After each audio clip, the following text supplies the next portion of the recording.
Reactive training systems.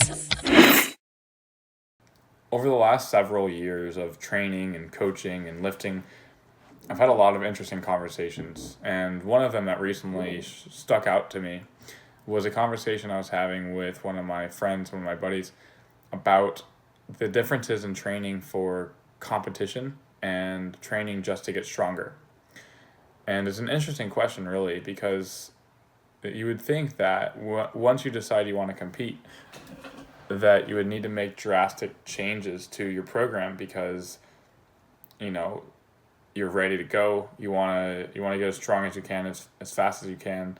Now that there's some pressure on you, you feel like you need to move faster. And sometimes that's valid, but it's not the right question to ask, in my opinion. I think the right question to ask in this is, how do I keep getting stronger so that when I get to the competition, I'm stronger then than I am now? And whether you're competing or not, or you have a mock meet, there's a lot more pressure. There's a lot more pressure for you to perform at a competition. Not only are you competing against yourself, but you're literally competing against other competitors. And a lot of times, if you win that competition, you're going to go to nationals or you're going to go to worlds, and they're bigger competitions. There's a lot more on the line. And the question is valid. The question of, should I increase the intensity, the volume, and the specificity? What should I change about my program to make sure I'm putting my best performance on the platform? And obviously this question is very complicated, but I want to keep it simple and get to the root of the question. And the question is really breaking down is, should I be working harder now that I'm deciding to compete? And what you really need to look at is, are you getting stronger in the squat, bench press, and deadlift on the program that you're currently running?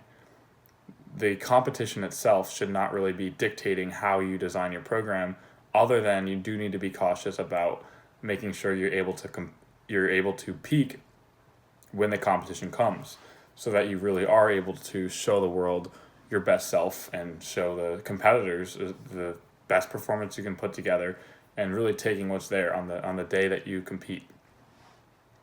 But if it's not working out, then you probably should change it. If the program that you're running before you decide to compete is not leading to strength gains, then maybe you need to take a deeper look into the variables that are impacting your strength.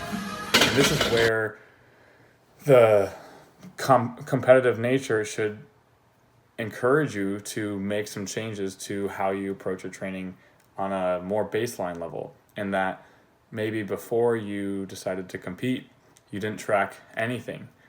You didn't track your strength, you didn't track your sleep, you didn't track your nutrition, you have no idea what's going on. You're just following the program, and some days you're strong, some days you're not.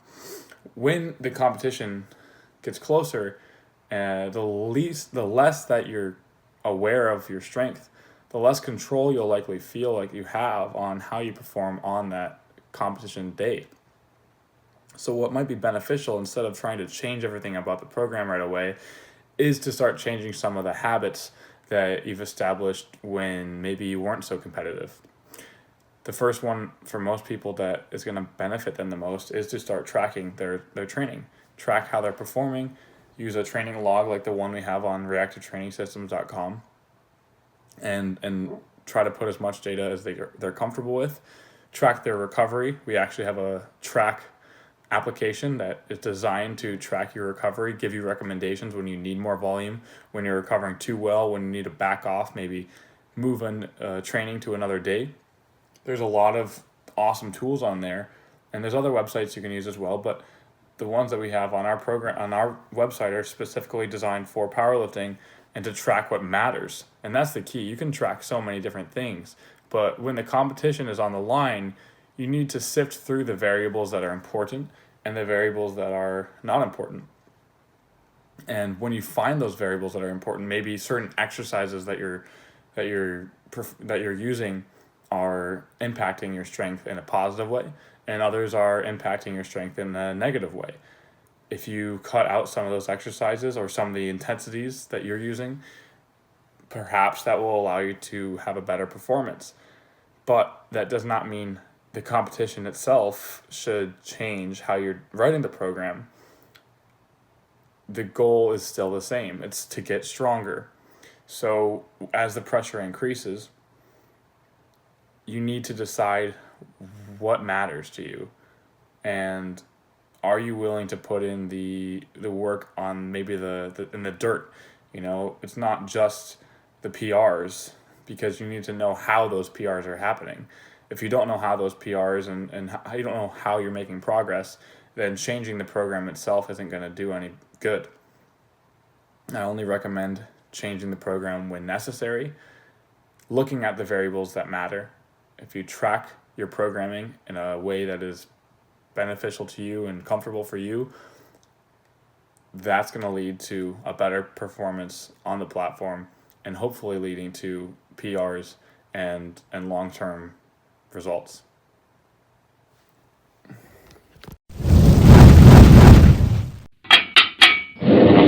Reactive training systems.